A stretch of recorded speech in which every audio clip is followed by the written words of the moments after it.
A equipe econômica do atual governo lançou recentemente uma proposta de reforma tributária.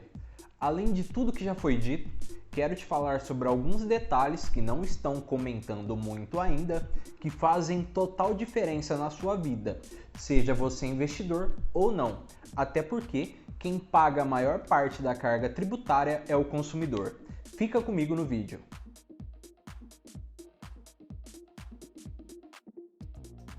Meu nome é Adriano Marsaro e você está no Economicamente Falando. E hoje quero te falar sobre alguns detalhes da reforma tributária que foi apresentada recentemente pela equipe econômica no governo. Primeiramente, o porquê é preciso fazer uma reforma tributária, já que o nosso país já paga muito imposto. Pois bem, a reforma seria uma intenção de simplificar o imposto que é pago, já que pagamos muito imposto e algumas vezes ainda imposto sobre imposto. Portanto, o principal objetivo de uma reforma tributária seria simplificar a forma como o imposto é pago, ou seja, alterar o seu fato gerador, alterar alíquotas e simplificar ainda mais pagando o que seria vários impostos em um único. Esse era o objetivo principal, essa era a promessa de unificar impostos e criar então a CBS, uma contribuição sobre bens e serviços. E sabemos que contribuição não é nada, é imposto. Imposto é aquilo que somos obrigados a pagar. Contribuição você paga se você quer. Então seria um novo imposto substituindo outros impostos. A ideia inicial era substituir o PIS/COFINS, o CSLL e o IPI, que são impostos nacionais, quer dizer, impostos da União. Existem impostos da União, impostos do Estado e impostos do município. Todos esses impostos possuem diversos fatos geradores e são cobrados em diferentes momentos. O principal, a maior carga tributária no Brasil é o imposto sobre o consumo. Por isso, esse seria o principal ponto da reforma: unir todos esses impostos em troca do CBS. A proposta oficial, porém, une apenas dois impostos, o PIS/COFINS, transformando então o que seria dois em um. Isso traria uma menor complexidade, ainda não seria o ideal, já que unir quanto mais impostos em um único imposto faria com que todo o processo para a apuração daquele imposto, que é de responsabilidade da empresa, tornasse muito menos custoso, muito mais rápido, muito mais simplificado para a empresa. E isso poderia acarretar ou uma menor contribuição das empresas ou uma maior agilidade, reduzindo o custo de pessoal. Porém, sabemos que quem paga os salários dos políticos são os impostos. Toda proposta que visa reduzir imposto automaticamente visaria uma redução de margem para que o político pudesse aumentar o seu salário. Portanto, nunca é uma proposta tão simples assim reduzir imposto. Porém, esse seria um pequeno passo dado pelo governo, unir dois impostos em um, para que pudesse então ficar um pouco mais simples. Outra mudança seria a atualização da tabela do Imposto de Renda de Pessoas Físicas, o IRPF. Uma atualização que já é esperada desde 2015, desde o governo Dilma, a tabela não é atualizada, portanto, com o aumento recente da inflação, estamos muito defasados. Hoje em dia, se você recebe pouco mais de R$ 1.900, você já paga imposto de renda. Algo que, quando foi criado o imposto de renda, era impensável. Como assim? Uma pessoa que recebe menos de 2 salários é obrigada a pagar imposto de renda? Porém, nos últimos anos, a tabela foi atualizada pouquíssimas vezes. Alguns estudos indicam que, caso a tabela fosse normalmente atualizada, hoje só pagaria imposto quem recebe acima de R$ 5.000.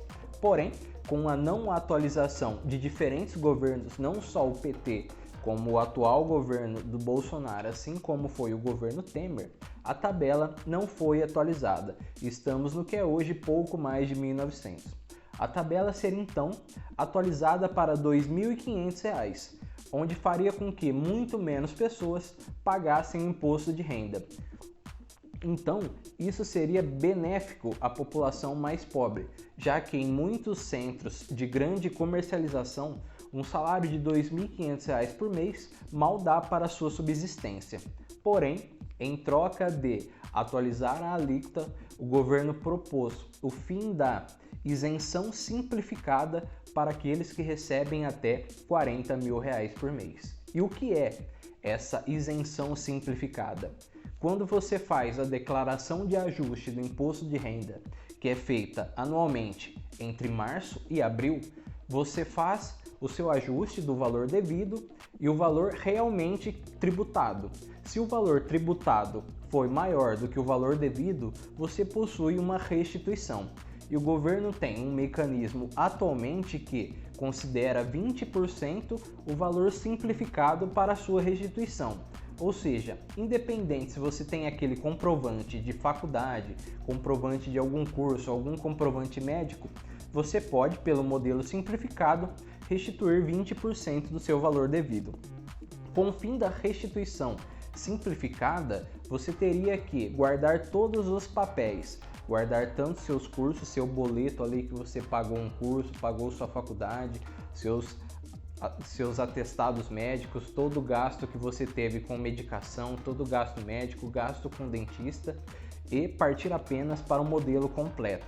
Isso poderia fazer com que aqueles que recebem na faixa de R$ 4.000, apesar de ter uma menor alíquota, pudesse ter menos desconto, podendo fazer inclusive com que algumas pessoas paguem até mais imposto de renda.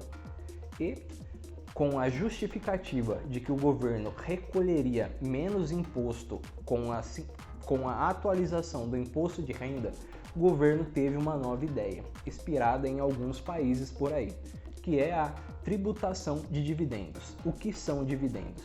Dividendos são parte do lucro que a empresa recebe e distribui aos seus acionistas. É muito comum na bolsa de valores.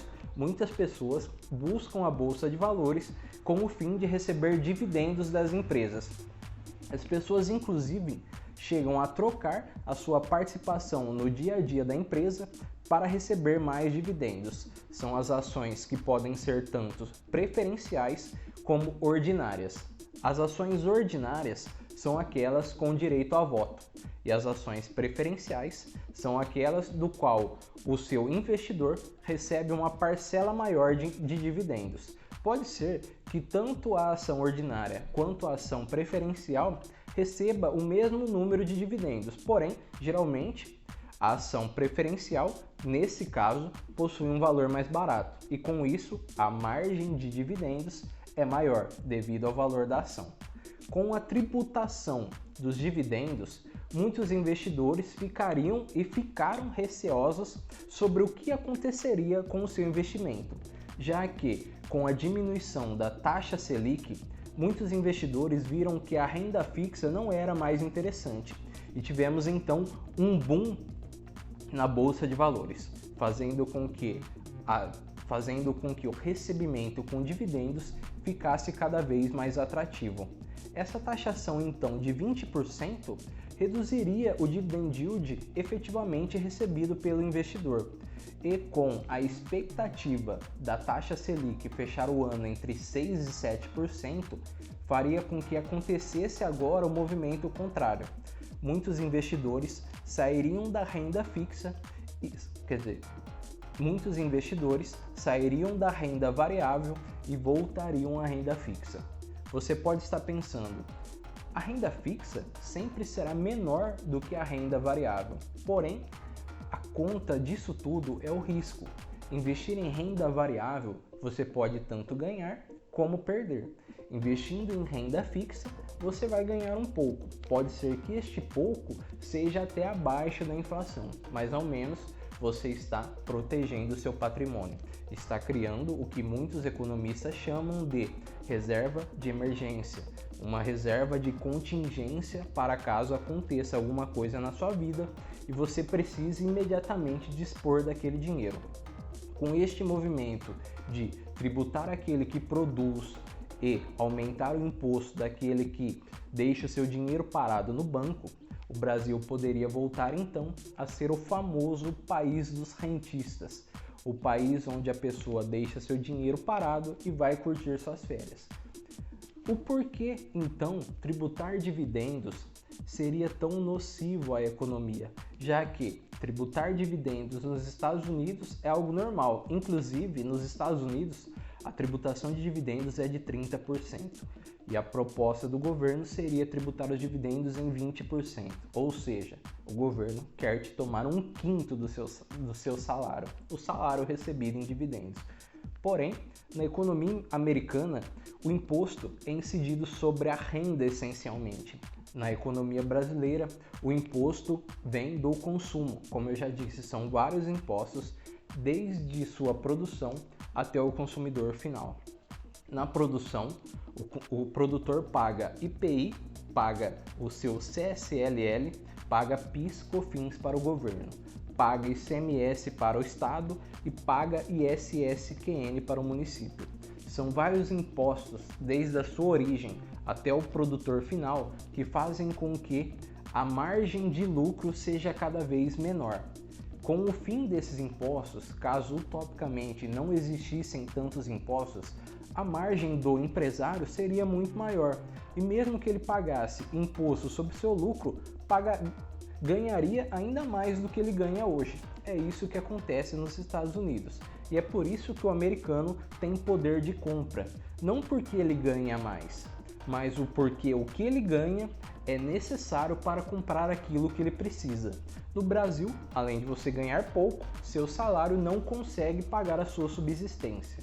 É por isso que precisamos de cada vez mais reformas efetivas que fazem com que diminua o peso sobre o mais pobre, aumente seu poder de consumo, aumentando seu poder de consumo, estimula a economia e valorize aquele que empreende, valorize aquele que gera empregos. Tributar tanto quem consome quanto quem ganha seria desestimular o consumo, desestimular o empreendedorismo, desestimular a economia no geral, fazendo com que o governo arrecade ainda menos.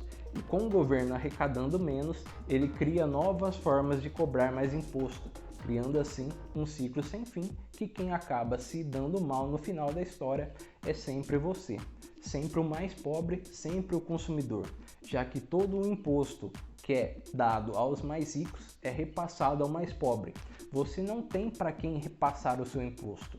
O imposto de renda é aquele que não tem como ser repassado. O ICMS, o IPI, o imposto sobre dividendos, inclusive, com certeza será repassado ao consumidor.